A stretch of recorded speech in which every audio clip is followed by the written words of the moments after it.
Thank you all so much. Give Marty a big round of applause. Thank you so much for your leadership with the youth. Let me see, do I have any friends from New York in the house? Let's take a roll. Any New Yorkers? What about California? Let me hear you. All right, Florida in the house. Puerto Rico in the house. All right, Texas in the house. Oh, my Lanta, that's a lot of folks. New Mexico in the house. Oh gosh, Texas, y'all just wiped them out. They got no room at the inn up in here. Listen, let me thank you all. Oregon, Illinois? Yeah, baby. Iowa in the house. I'm scared of you. Let me just thank you all for what you're doing in your communities to improve them. It's an honor to salute you. It's an honor to be with so many great people. Tonight really is one of the great honors of my life, to address our future leaders, to plant some seeds, and to be with my fellow civil rights leaders at this convention. I want to congratulate all the winners who are going to be recognized tonight. And I got to tell you that I am a recipient of a LULAC scholarship from LULAC Council number 2 in San Antonio, Texas. And I will never forget the joy that I had when I got that surprise $2,000, which helped me buy some shower curtains at my expensive college at Tufts University in Boston, helped me buy books, helped me buy sheets for my bed. I'll never forget when the folks at LULAC told my father, we got something for your son. And so hopefully tonight I can do a little something to pay back what you all have given to me. In the words of my former Congressman Henry B. Gonzalez, mil gracias for this opportunity. The scholarship program that I benefited from, it didn't start as a scholarship program. When we look back at the history of LULAC, that program began as a program started by World War II Latino veterans who paid the poll tax so that Latinos could vote in Texas. And it evolved. It evolved because our priority to expand freedom for young people, our future is in your education. You are our jewels, and we will never stop investing in you. But before I connect some dots, I just want to do a quick little bit of housekeeping. I got to thank some of the folks who helped me get here tonight. If it hadn't been for my Texas Laredo convention talk, I don't think I'd be here tonight. So I got to thank the Rosales family who's in the house. I got to thank Mari who invited me to Laredo. I got to thank my man Ramon Chapa who's on the board of the of LULAC. I've got to thank Domingo Garcia and his chief of staff, Ramon Palomares, and the chief operating officer, Rafaela Schwan, who were kind enough to extend this invitation to me. So my mama would be mad at me if I didn't mind my manners, but now I'm going to be like my father taught me, be good, be brief, and be gone. Let's get into it.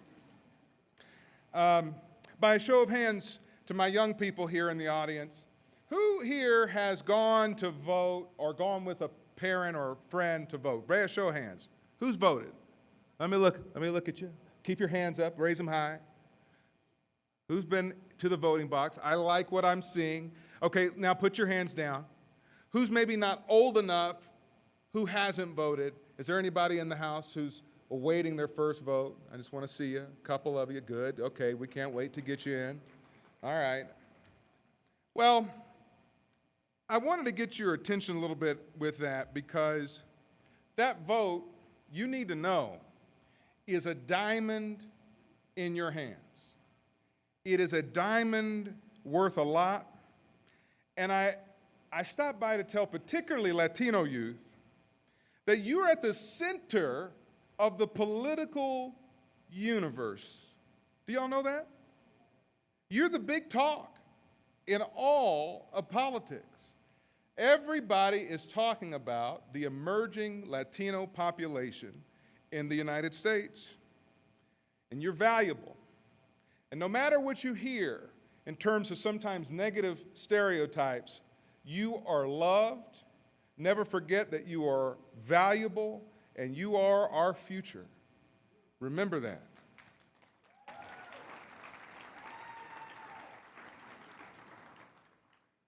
It's not that vote in your hands.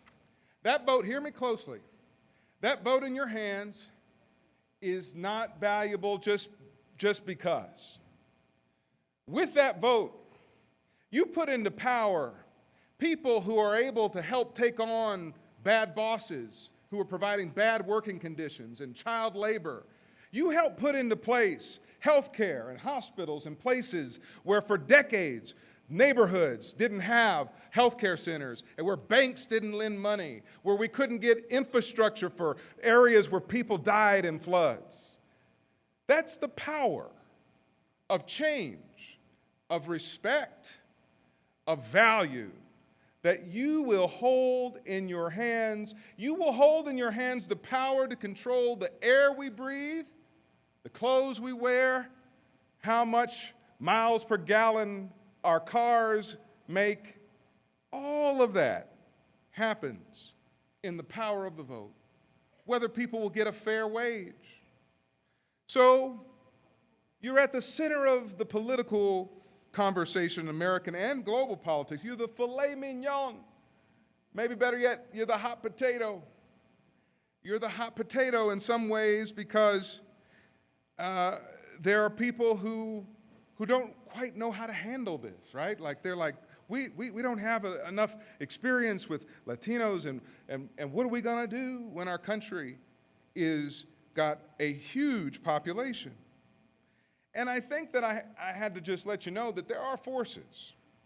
There are forces that are trying to take away our rights, our freedoms, that we have to defeat, that we cannot allow win, who don't want you to reward you, but they want to terrorize our communities.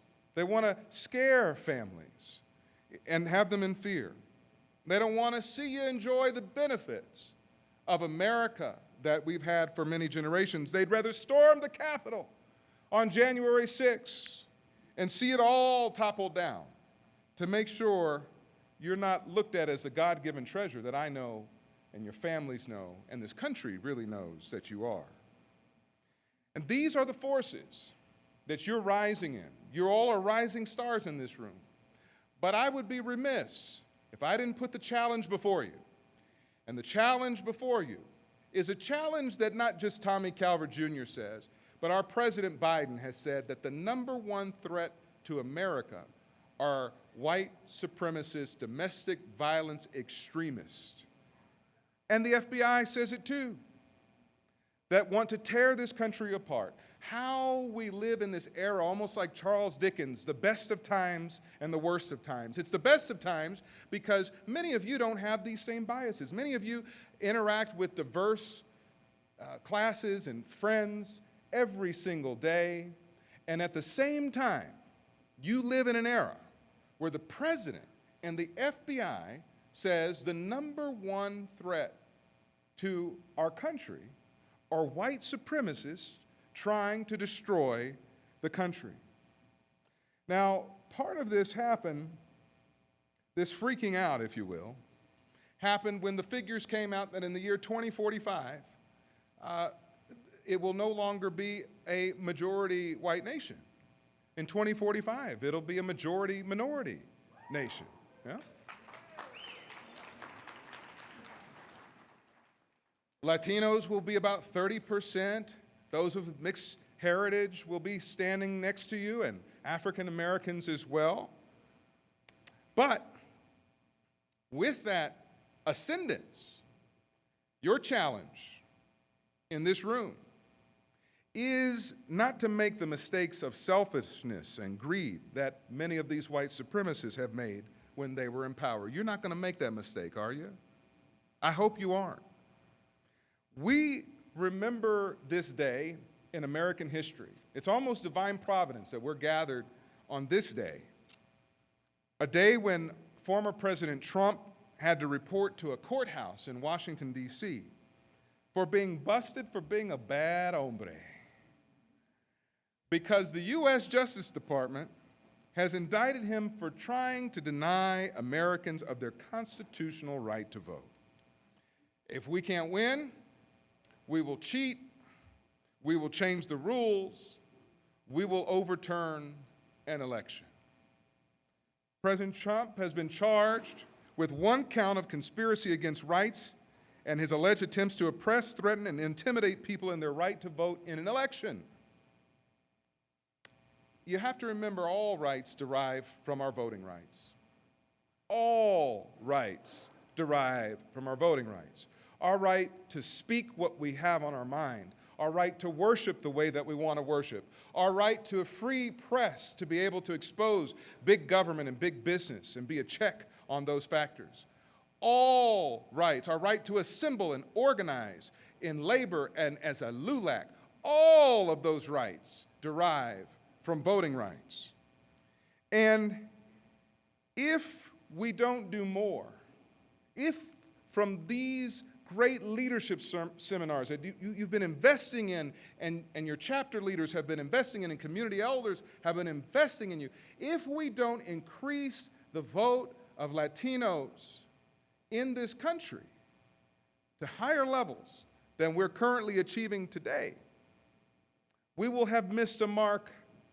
We will have missed a mark because we have to understand in our hearts that it isn't the president here to save us, to do everything. Our government is not here to do everything. The most powerful people in a democracy is not the president, it's the people. It's you, the citizens. That is the power, the diamond that you are in your hands.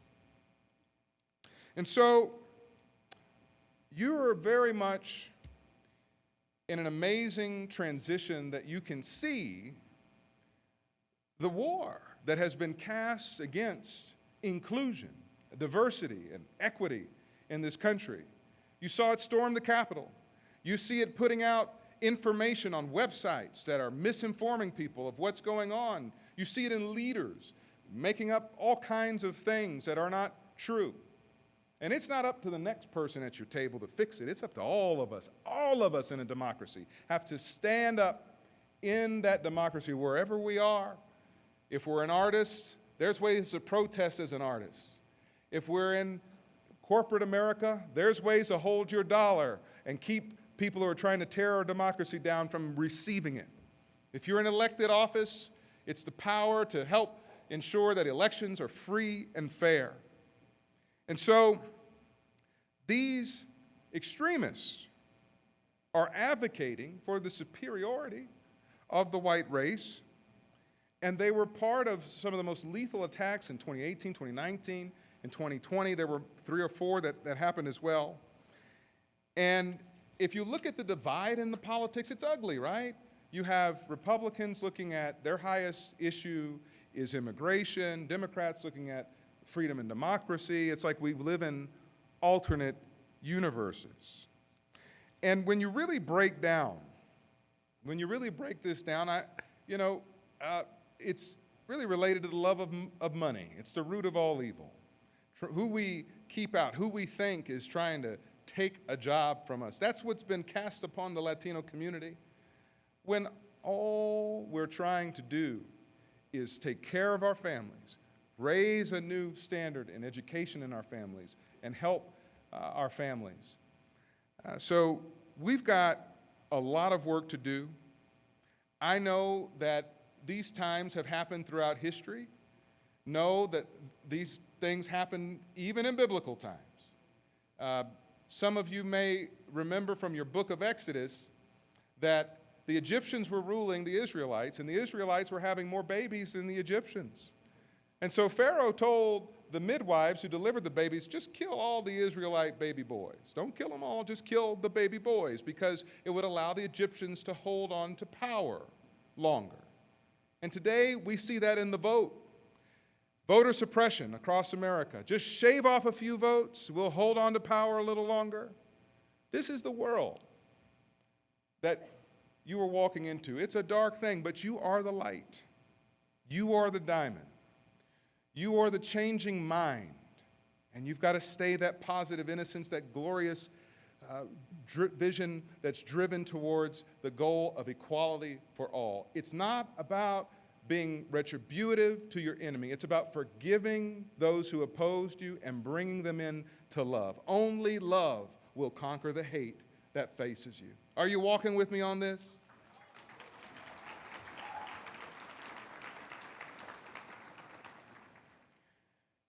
And so many times when I'm at conferences and we hear about this demographic growth, there really isn't a deeper conversation about what are we going to do when we're in power?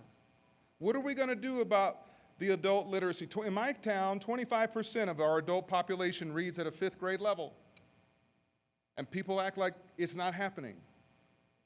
Majority, 65, I'm from San Antonio, majority Hispanic city, 65%. Very few elected officials, really working on those fundamental issues that are going to keep people from enjoying the information technology economy. You're going to have, in your lifetime, 25% to 43% of the jobs that you have right now are going to be replaced by a computer robot. So we're going to have more people, and we're going to have a lot of joblessness, but we're still going to need people to program those computers, to fix those robots. And that's the vision that we have to get our families and our communities ready for. We have a rapidly changing world. And the question is, are you in this room going to be the ones who lead us through those tough times? We've got a climate that's in crisis. And for better or for worse, what I see is that the division that we have, where one party says the sky is blue and the other party says the sky is brown, we can't agree on anything, that's going to have to end over climate change, y'all. That's going to have to stop. And we're going to have to come together as one people. There is no black, there is no brown, there is no white. There is one race. It is the human race. That's who we all are.